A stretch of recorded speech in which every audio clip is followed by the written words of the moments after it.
아동 청소년의 심야 시간 게임 이용을 제한하는 셧다운 제도 폐지 논란이 다시 불거졌습니다.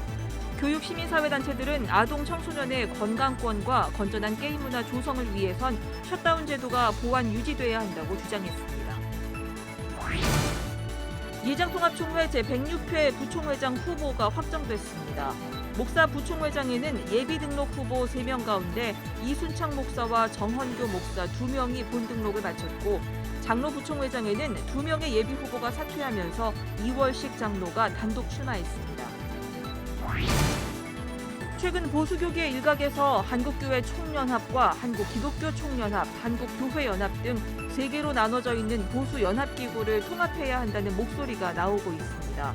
CBS는 보수연합기구 통합을 위한 선결 과제에 대해 2차례에 걸쳐 짚어봅니다.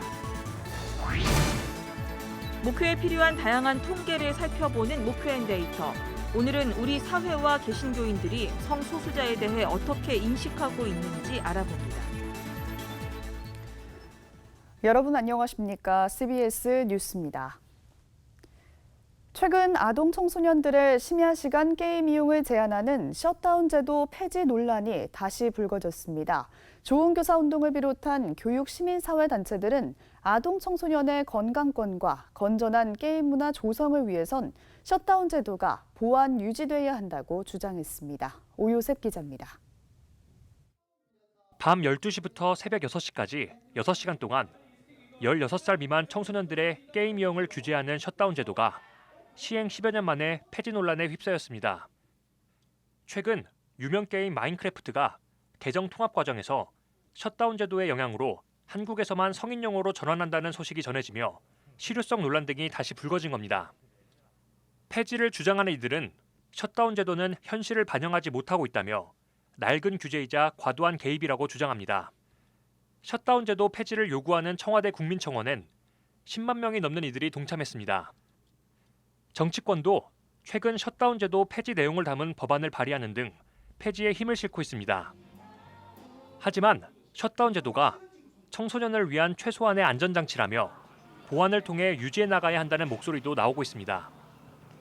좋은교사 운동을 비롯해 60여 개의 건강복지 관련 전문 학회들과 교육 시민사회단체들은 연대 공동성명을 발표하고 셧다운 제도 폐지 시도에 심각한 우려를 표했습니다. 이들은 셧다운 제도가 성장 발달 과정에서 매우 민감한 시기인 16살 미만 아동 청소년이 절대적인 수면 시간을 확보하고 일상생활의 균형을 유지할 수 있도록 한다고 말했습니다. 이어 셧다운 제도는 게임과 게임 산업의 가치를 부정하는 것이 아니라 게임 업계의 과도한 상업주의로부터 청소년을 보호하는 최소한의 법적 조처라고 강조했습니다. 특히 실제 교육 현장에선 게임에 과몰입된 청소년들을 쉽게 만날 수 있다며 셧다운제 폐지는 부모의 관리 감독이 어려운 취약계층 아이들에 대한 최소한의 안전망마저 포기해버리는 것이라고 비판했습니다. 딱 6시간을 제한하는 거예요. 근데 만약에 이걸 폐지하자고 한다면 그냥 자녀들에게 이 시간에도 게임해라. 사실 이런 말밖에 안 되거든요. 어떤 청소년의 우리 아동들의 신체 건강이나 정신 건강을 지키기 위한 최소한의 제한 장치라고 우리가 이해해야 하고 이 규제에 대해서는 2014년도에 그 헌법재판소에서도 합헌 판결이 날 정도로 이들은 많은 전문가들이 코로나19 상황에서 과도하게 늘어난 청소년의 디지털 미디어 활동에 우려하고 있다며 지금은 셧다운 제도의 폐지를 주장할 때가 아니라 실효성 있는 대안과 제도적 보완 장치를 도입해야 할 때라고 말했습니다. 이제 쿨링 오프 시스템이라고 해서 이제 역시 마찬가지로 너무 과도하게 사용할 경우에는 일정 시간을 좀 사용이 좀 제한된다거나 좀 그런 것을 아예 좀 게임 자체에다가 좀 담을 수 있는 청소년을 이런 스마트폰, 인터넷 어떤 사용의 어떤 과몰입으로부터 보호하기 위해서 추가적으로 필요한 그런 장치들을 좀 논의하기 위한 좀 사회적 기구들을 좀 만들자. 연대단체들은 더 나아가 지속 가능한 디지털 사회로 발전해 나가기 위해선 바람직한 게임 업계의 사회적 책임과 소비자 보호 방안 등을 논의하는 장을 만들어 나가야 한다고 강조했습니다. CBS 뉴스 오요셉입니다. 예장통합총회 106회 부총회장 후보가 확정됐습니다. 목사 부총회장에는 예비 등록 후보 3명 가운데 이순창 목사와 정헌교 목사 2명이 본 등록을 마쳤습니다. 장로 부총회장에는 2명의 예비 후보가 사퇴하면서 이월식 장로가 단독 출마했습니다. 천수연 기자입니다. 예장통합총회 선거관리위원회가 제106회 부총회장 후보를 확정했습니다. 목사 부총회장에는 청주 강서교회 정헌교 목사와 서울 연신교회 이순창 목사 2명이 입후보했습니다. 예비 후보 등록을 했던 세상의 빛 교회 전세광 목사는 본 등록을 앞두고 사퇴한 것으로 알려졌습니다. 선관위는 기호 추첨을 통해 이순창 목사에게 기호 1번을, 정헌교 목사에게는 기호 2번을 부여했습니다. 이로써 통합총회 목사 부총회장 선거는 지난 2018년 이후 4년 만에 경선으로 치러지게 됐습니다. 장로 부총회장에는 경기중앙교회 이월식 장로 혼자 입후보했습니다. 예비 후보였던 다른 2 후보는 본등록 당일 사퇴했습니다. 선거관리위원회 김순미 위원장은 부총회장 후보들에게 깨끗한 선거 과정이 되도록 힘써달라며 공명선거를 당부했습니다. 후보들도 접대 행위나 기부 행위나 비방 행위나 내수 행위 등에 휘말려서 고소고발 및 무효 등의 불미스러운 일이 일어나지 않도록 반드시 바른 행보를 간곡히 부탁을 드립니다. 후보들은 공명선거 서약서에 서명하고 깨끗한 선거운동에 임할 것을 다짐했습니다. 우리는 제106회 총회 부총회장 선거운동을 총회 임원 선거제의 및 시행 색지에 의하여 공명정대하게 시행할 것임을 서약합니다. 선관위는 이날 2가지 선거 방식을 시연했습니다. 기존과 같이 총대마다 부여된 바코드로 명부를 확인하고 투표용지를 발급받아 기표하는 전자투표 방식과 총대들에게 단말기를 지급해 찬반, 기권 등 번호를 눌러 의사표시할 수 있는 리모컨 투표 방식을 각각 후보 진영에서 체험하도록 한 겁니다. 선관위는 선거 방식을 논의를 거쳐 최종 결정하기로 했지만 일부에서 규칙부 개정 없이 선거 방식을 바꿀 수 없다고 지적이 나오면서 이번 총회에서 당장 리모컨 투표 방식을 적용하기는 쉽지 않아 보입니다. 한편 통합총회 선관위는 코로나19 추이를 지켜보며 지역순회 정견 발표회 등의 일정을 확정짓겠다고 밝혔습니다. 정견 발표회는 권역별로 모두 4번 진행할 수 있으며 지난해에는 온라인 정견 발표회로 대신했습니다. 그러나 지난해와 달리 올해는 목사 부총회장 선거가 경선으로 치러지게 되면서 정견 발표회의 중요성이 더 부각되고 있습니다. CBS 뉴스 천수연입니다. 익산중앙교회 김은경 목사가 한국기독교장로회 106회 총회 총회장 후보로 출마했습니다. 부총회장 후보에는 제주성례교회 강현홍 목사가, 장로 부총회장에는 나눔교회 이규철 장로가 각각 출마했습니다. 기장총회 106회 총회는 오는 9월 27일 강원도 홍천에서 열릴 계획입니다.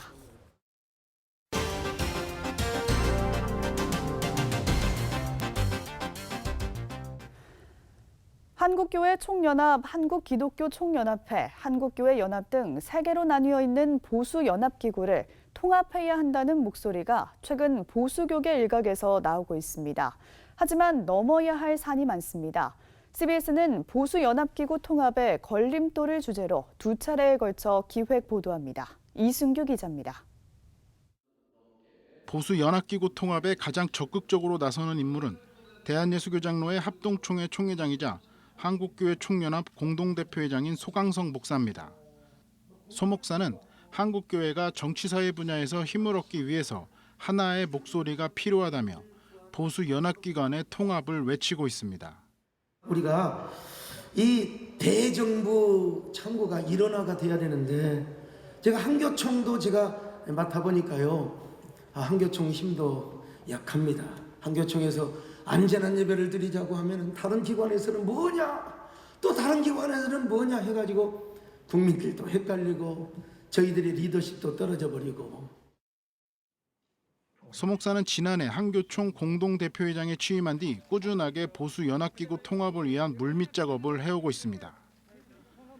하지만 보수연합기구 통합을 위해서는 몇 가지 해결해야 할 과제가 남아 있습니다. 우선 필요한 건 한국교회 총연합의 지지와 동의입니다. 하지만 한교총 내부에서 소강성 목사 외에는 아직 보수 연합기구 통합을 위해 적극 나서는 교단이나 인물이 없습니다. 한교총은 보수 연합기구 통합을 위한 내부 논의도 시작하지 않았습니다. 보수 연합기구 통합을 위해 한교총 내 미래발전위원회를 만들었는데 아직 모임을 시작하지도 않은 겁니다. 소광석 목사는 일단 자신이 총회장으로 있는 예장합동총회 실행위원회에서 보수 연합기구 통합을 지지한다는 결의를 이끌어냈습니다. 또 한교총과 회원 교단 구성이 비슷한 한국교회 교단장 회의에서도 보수 연합기구 통합에 대한 지지와 동의를 얻어냈습니다. 우리의 마음을 환기시키며 연합을 하자고 하는 그런 마음을 모았다고 할 수 있고요. 이제 그런 최종의 결정은 그 연합기관인 한교총에서 이제 하게 될 겁니다. 소 목사 말대로 보수 연합기구 통합이 이루어지기 위해서는 결국 한교총이 동의해야 합니다. 과연 소광석 목사가 한교총 회원교단들을 설득해낼 수 있을지 주목됩니다. CBS 뉴스 이승규입니다. 한국기독교교회협의회는 현 총무인 이홍정 목사의 총무 연임을 결정하기 위해서 오는 9월 13일 서울 종로구가 한국교회 100주년 기념관에서 임시 실행위원회를 열기로 했습니다. 교회협의회는 당초 오늘 정기실행위원회에서 총무 후보 선출 안건을 다룰 예정이었으나 코로나19 확산으로 인해 온라인 회의로 전환됨에 따라 헌장세칙에 규정된 무기명 비밀 투표를 진행하기 어려워 안건을 다루지 못했습니다. 총무 후보 추천을 위한 인선위원회는 현 총무인 이홍정 목사를 차기 총무 후보로 추천하면서 오는 9월 13일 임시 실행위원회를 열어 투표를 통해 연임 여부를 결정하자고 제안했고 실행위원회는 제안을 받아들였습니다. 교회협의회는 또 인천도시산업선교회 존치를 위한 활동을 이어가기로 했으며 WCC와 교회협의회 가입 교단들에 대한 극우 단체들의 비방에 따른 대책 마련을 추진하기로 했습니다.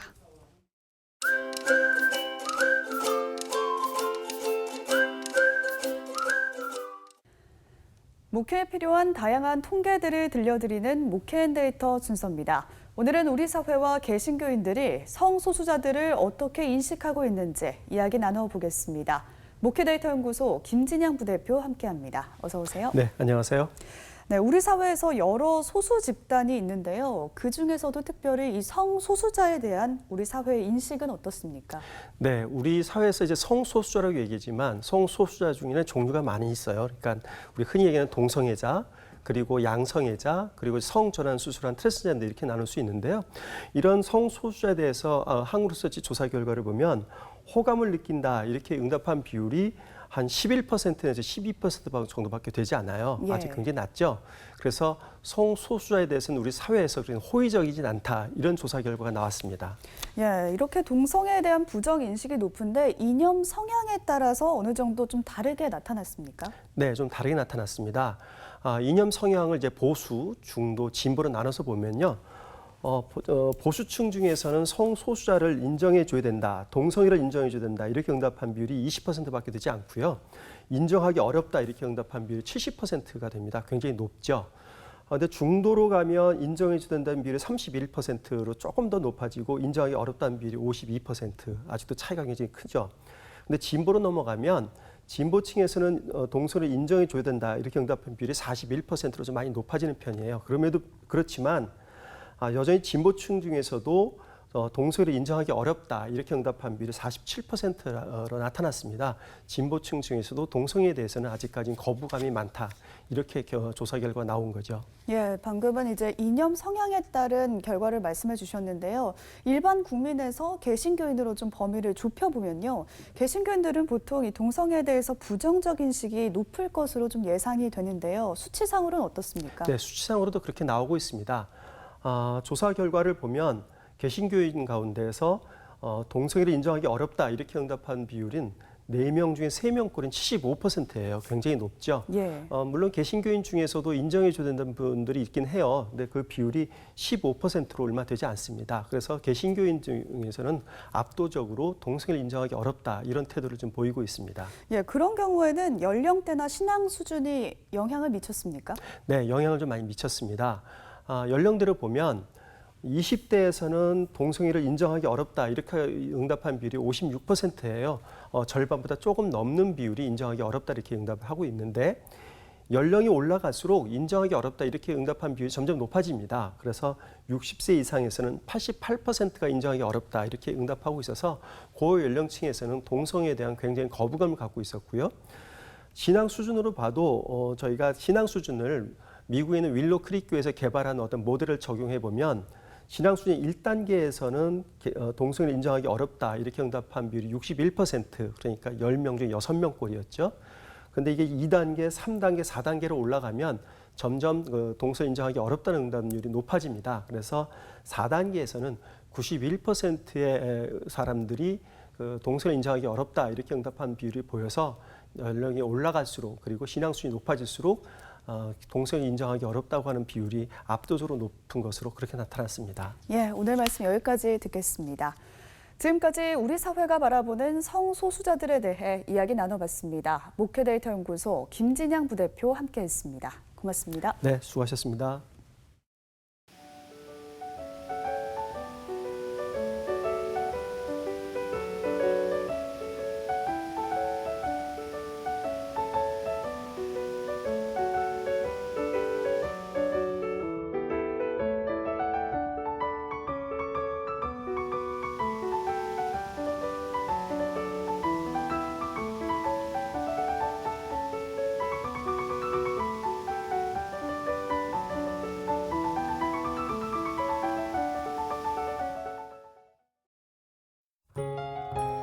전국 대부분 지역에 폭염특보가 발효된 가운데 내일도 맑고 더운 날씨가 이어지겠습니다. 대도시와 해안 지역에선 열대야가 나타나는 곳도 있겠습니다. 내일 아침 최저 기온은 21도에서 26도, 낮 최고 기온은 29도에서 37도로 예상됩니다. 이상으로 뉴스를 마칩니다. 함께해 주신 여러분 고맙습니다.